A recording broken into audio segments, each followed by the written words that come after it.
Halo, salam satu data.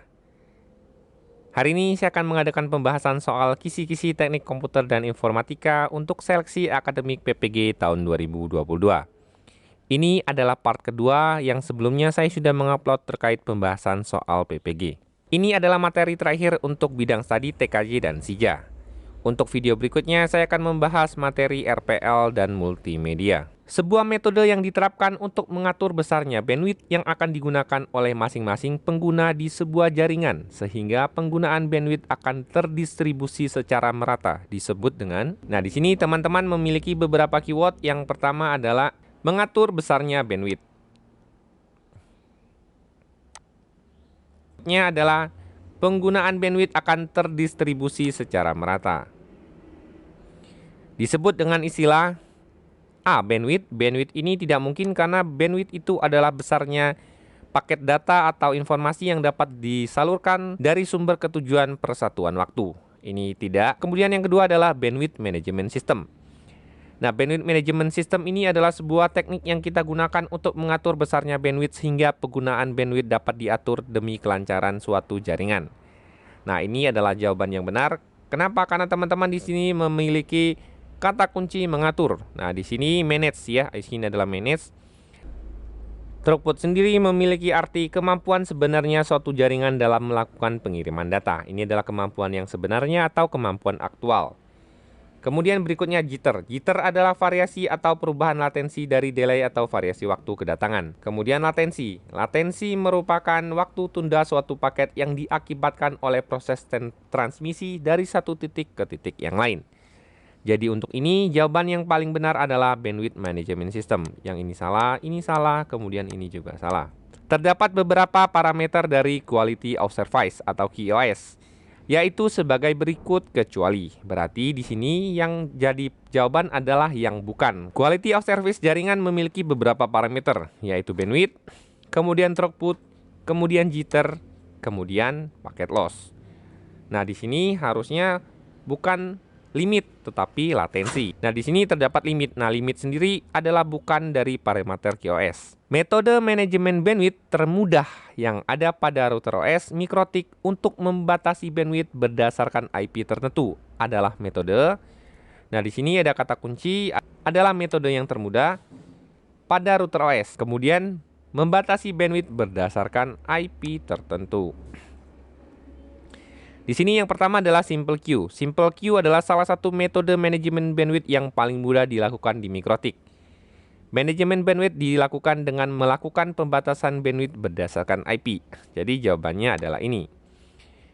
Q3. Q3 adalah manajemen bandwidth pada mikrotik juga pada router OS, tetapi ini dapat melakukan manajemen bandwidth berdasarkan port, segmen, dan lain-lain. Jadi jawaban untuk soal ini adalah Simple Queue. Kata kuncinya adalah termudah dan berdasarkan IP.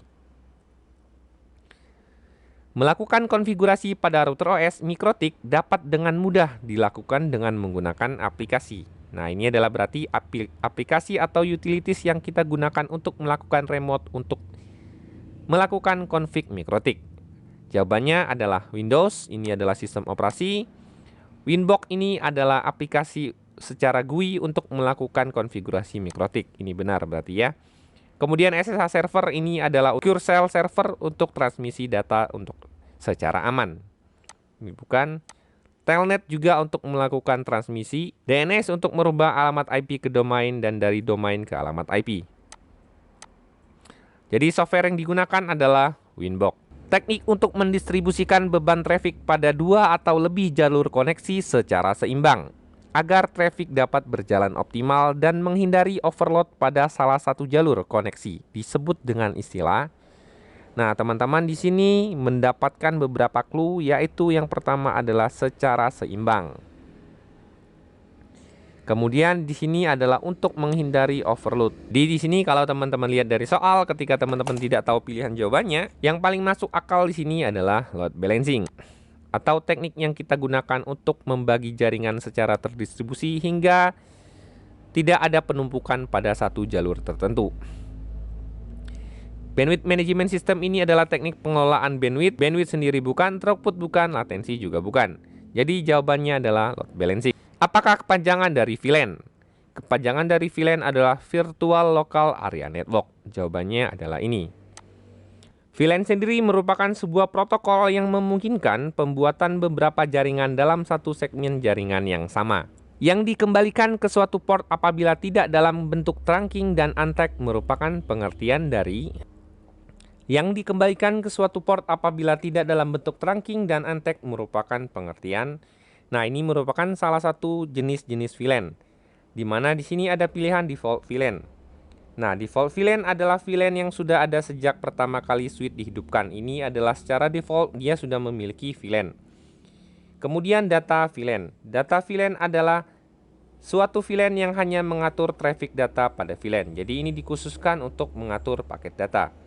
Kemudian ada voice VLAN. Voice VLAN adalah VLAN yang mendukung untuk pengaturan suara dan aplikasi berbasis suara seperti VoIP. Kemudian ada manajemen VLAN. Manajemen VLAN adalah VLAN yang dikonfigurasi untuk melakukan manajemen switch. Kemudian yang terakhir adalah native VLAN. Native VLAN adalah VLAN yang dikembalikan ke suatu port apabila tidak dalam bentuk trunking dan untagged. Di sini berarti jawabannya adalah native VLAN. Jadi di sini teman-teman perlu mempelajari yang namanya jenis-jenis VLAN. Nah, soal berikutnya masih berkorelasi dengan soal sebelumnya. Berikut ini merupakan jenis-jenis dari VLAN kecuali default VLAN ini benar, data VLAN benar, voice VLAN benar, manajemen VLAN benar. Nah, violet VLAN ini tidak ada. Karena pertanyaannya adalah kecuali, jadi jawaban yang benar adalah violet VLAN. Merupakan sekelompok perangkat pada satu LAN atau lebih yang dikonfigurasikan menggunakan perangkat lunak pengelolaan sehingga dapat berkomunikasi seperti halnya bila perangkat tersebut terhubung ke jalur yang sama. Padahal sebenarnya perangkat tersebut berada pada sejumlah segmen LAN yang berbeda. Merupakan pengertian dari LAN ini adalah Local Area Network, merupakan kategori jenis jaringan komputer berdasarkan area cakupan. Jadi ini bukan jawabannya. Nah, VLAN sendiri pengertiannya adalah ini ya. Jadi ini sebenarnya adalah pengertian dari sebuah VLAN. Wide Area Network juga bukan. Kemudian Metropolitan Area Network juga bukan. HTTP merupakan sebuah protokol untuk kita browsing ya. Hypertext Transfer Protocol. Jadi ini juga bukan. Jadi soal ini jawabannya ini adalah pengertian dari VLAN. VLAN bertujuan untuk A. Memperlancar proses pengubahan data, memperbaiki lalu lintas data, mengurangi besarnya data, memperlancar lalu lintas data. Tujuan VLAN itu adalah memperlancar lalu lintas data. Berikut adalah manfaat dari sebuah VLAN kecuali untuk meningkatkan performance, ini adalah manfaat dari VLAN, mempermudah administrator jaringan mengelola jaringan, itu benar. Mengurangi traffic beban jaringan, ini juga benar. Keamanan juga benar.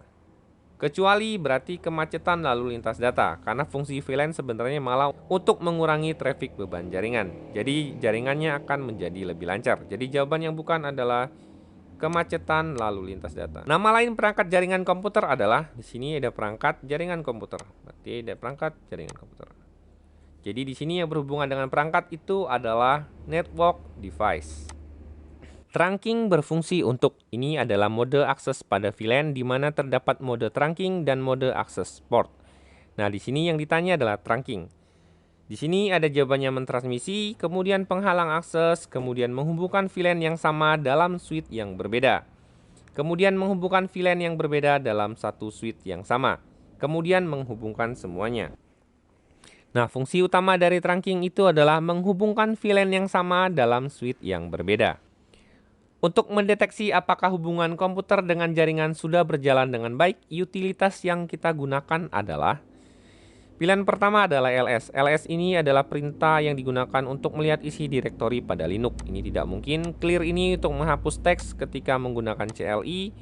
Man ini juga di CLI untuk melihat manual. Tracer ini untuk mengecek melakukan penelusuran jaringan. Ping atau paket internet grouper merupakan utilitas yang kita gunakan untuk mengecek apakah jaringan sudah terkoneksi atau belum. Jadi pilihan jawabannya adalah ping atau paket internet grouper. Berikut yang bukan merupakan jenis kabel untuk jaringan komputer. Berarti jawabannya adalah yang salah. Karena soalnya yang bukan berarti yang ditanyakan itu adalah yang jawabannya salah. Nah, di sini yang bukan merupakan jenis kabel itu yang pertama adalah BNC. BNC ini bukan sebuah kabel tetapi merupakan sebuah konektor untuk menghubungkan kabel koaksial. Biasanya ini disebut terminator untuk konektor pada kabel koaksial RG. Jadi ini jawabannya benar karena bukan kabel. Koaksial kabel itu adalah kabel yang biasanya kita gunakan untuk antena TV atau kabel CCTV ya. Ini adalah suatu jenis kabel. UTP atau Unsealed Twisted Pair ini adalah kabel yang umum kita gunakan untuk konektor RJ45. Kemudian fiber optik adalah sebuah kabel yang berbasis serat kaca, ini juga benar. Kemudian STP adalah Sealed Twisted Pair. Ini adalah unsealed, ini adalah seal. Nah, ini biasanya digunakan untuk kabel-kabel jaringan outdoor. Jadi yang bukan merupakan jenis kabel, jawabannya adalah BNC, karena BNC ini adalah sebuah konektor. IP address terdiri dari dua bagian, yaitu bit dan null. Ini adalah salah. Kemudian network ID dan broadcast ID. Ini adalah salah. Kelas A dan kelas D. Ini adalah salah. Internet dan lokal. Salah. IP address terdiri dari network address dan host address. IP address terdiri dari dua bagian, yaitu network ID dan host ID. Ada dua jenis routing, yaitu A. Routing langsung dan tidak langsung. Kemudian routing cepat dan lambat, routing searah dan multi arah, routing sekelas dan tidak sekelas, routing naik dan turun. Nah, di sini jawaban yang benar itu routing itu ada dua, yaitu routing langsung dan tidak langsung. Routing langsung merupakan sebuah pengalamatan secara langsung menuju alamat tujuan tanpa melalui host perantara yang lain. Routing tidak langsung merupakan sebuah pengalamatan yang harus melalui alamat host lain sebelum menuju alamat host tujuan. Jadi, dua jenis routing yang dimaksud di sini adalah routing langsung dan tidak langsung. Yang bukan merupakan fungsi sistem operasi, berarti kita harus memilih yang salah. Pengendalian akses terhadap berbagai perangkat keras, ini adalah benar. Pengelolaan file dan folder, ini benar. Penyediaan akses internet, ini adalah salah. Ini adalah fungsi dari modem dan gateway. Penyediaan user interface sebagai jembatan antara user dengan perangkat keras komputer. Nah, ini adalah fungsi dari SO. Pengelolaan aplikasi user, ini juga fungsi. Jadi, karena yang ditanya yang bukan, jawaban yang benar adalah penyediaan akses internet. Sistem operasi jaringan atau network operating system adalah, nah di sini ada kata kunci ya. Di sini udah jelas sebenarnya ya, ada networknya di sini. Jadi jawabannya adalah sistem operasi yang ditujukan untuk menangani masalah jaringan. Jadi jawabannya adalah yang B. Berikut adalah sistem operasi berbasis open source, kecuali. Jadi yang ditanya berarti adalah yang salah. Nah, sistem operasi sendiri terdiri dari closed source dan open source. Nah, di sini ada Debian. Debian merupakan sistem operasi varian dari Linux. Kemudian Symbian. Symbian ini merupakan sistem operasi untuk ponsel. Ini juga open source. Kemudian Mikrotik. Mikrotik merupakan sebuah router yang digunakan untuk memanage jaringan di mana kita harus berbayar untuk lisensinya. Jadi Mikrotik ini berbayar. Jadi ini jawabannya salah. Ubuntu ini adalah free atau open source, kemudian Chrome OS adalah OS yang bawaan Chrome, biasanya untuk teman-teman yang memiliki Chromebook. Jadi di sini karena kecuali, jawaban yang benar adalah Mikrotik, karena ini harus berbayar menggunakan lisensi sesuai lisensi yang kita pilih. Mikrotik Router OS merupakan sistem operasi Linux base, bawaan dari Linux, yang diperuntukkan sebagai, nah di sini teman-teman tahu bahwa di sini kata kuncinya adalah router. Nah, berarti di sini yang ada urusannya dengan router adalah untuk network router ya. Converting ini tidak, database ini tidak. NIC ini adalah network interface card atau Ethernet card. Jadi jawabannya adalah network router. Yang tidak termasuk layanan sistem administrasi jaringan adalah, ini adalah fitur-fitur pada sistem administrasi jaringan. Yang pertama adalah DHCP. DHCP ini adalah benar, layanan administrasi jaringan karena memberikan IP secara otomatis atau Dynamic Host Control Protocol. Ini benar. Kemudian Netcat. Netcat ini adalah aplikasi yang digunakan untuk memotong sebuah koneksi pada jaringan. Jadi ini adalah salah. DNS atau Domain Name System. Ini adalah untuk merubah dari alamat IP ke alamat domain atau nama. Kemudian di sini mail server, untuk mail server kita gunakan untuk melakukan pengiriman email menggunakan POP3 dan SMTP. FTP adalah File Transfer Protocol. Ini biasanya kita menggunakan untuk pengiriman data ke server menggunakan aplikasi FileZilla. Jadi ini juga benar. Karena pertanyaannya yang tidak, jadi jawabannya yang benar adalah Netcat. Fungsi DHCP adalah DHCP sendiri merupakan Dynamic Host Control Protocol, di mana di sini ada kata yang namanya dinamis. Nah, di sini yang berurusan dengan dinamis adalah memberi IP address secara dinamis dan otomatis. Fungsi DHCP adalah yang ini. Berikutnya, fungsi dari DNS. DNS atau Domain Name Server itu adalah mengubah IP address menjadi kata yang mudah diingat. Nah, ini adalah jawaban yang benar ya.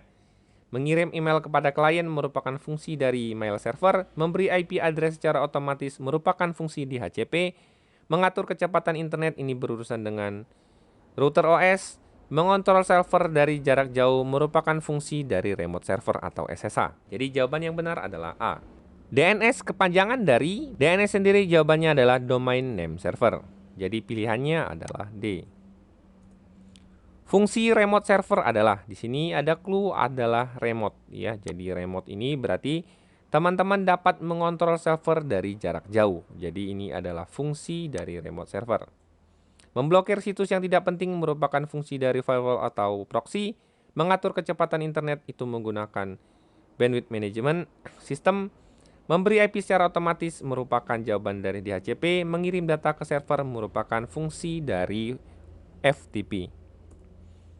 Fungsi FTP adalah, nah di sini ada clue File Transfer Protocol. Jadi saran saya teman-teman itu wajib menguasai glosarium terkait perkembangan teknologi komunikasi dan informatika. Jadi singkatan-singkatan ini membuat teman-teman tahu walaupun mungkin tidak tahu fungsinya. Jika teman-teman tahu bahwa FTP itu adalah File Transfer Protocol, berarti di sini ada urusannya dengan mengirimkan sebuah data. Jadi di sini jawaban yang benar adalah mengirim data ke server. Fungsi NTP. Nah, ini juga sama. NTP itu adalah Network Time Protocol. Jadi ini ada urusan dengan waktu ya, karena ada istilah time. Jadi jawabannya di sini adalah yang benar adalah mengatur zona waktu yang digunakan. Bagian-bagian dari kabel serat optik adalah seperti di bawah ini, kecuali. Berarti ini yang bukan ya. Core ini adalah inti, kemudian tracker ini bukan.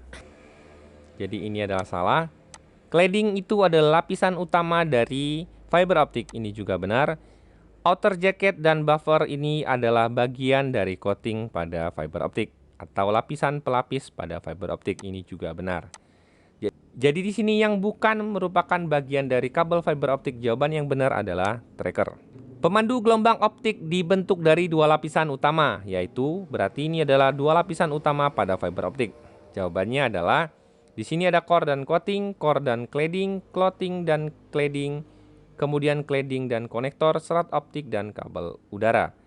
Jadi pemandunya adalah core dan cladding, lapisan inti dan pembungkus utama. Konfigurasi default gateway pada sebuah router dilakukan dengan memberikan perintah command line berikut ini. Perintah untuk mengecek konfigurasi yang benar adalah, nah ini adalah perintah ketika kita mengetikkan pada konsol Cisco. Ya, jadi di sini untuk melihat cek hasil yang sudah kita ketikkan, kita menggunakan perintah show IP route, karena yang kita tambahkan itu adalah IP route. Jadi pilihan jawaban yang benar adalah yang ini. Memberikan struktur transportasi yang optimal dan dapat diandalkan dalam meneruskan traffic pada kecepatan yang sangat tinggi. Merupakan hierarki one pada layer. Nah, di sini ada access layer, core layer, distribution layer, OSI layer, atau TCP layer. Pembahasan. Ini merupakan hierarki pada jaringan WAN. Jadi teman-teman bisa lihat di sini ada core layer, di sini ada distribution layer, dan di paling bawah itu adalah access layer. Di mana penjelasannya adalah access layer juga dapat memberi akses situs jarak jauh kepada jaringan melalui teknologi wide area seperti frame relay, ISDN, dan list line. Core layer memberikan struktur transportasi yang optimal dan dapat diandalkan dalam meneruskan traffic pada kecepatan yang sangat tinggi. Nah, berarti jawaban dari pertanyaan itu adalah core layer. Demikian pembahasan soal untuk materi dari TKJ dan SIJA. Semoga informasi ini bermanfaat. Jangan lupa untuk like dan subscribe channel saya Salam Satu Data untuk pembahasan soal yang lainnya. Terima kasih, sukses selalu.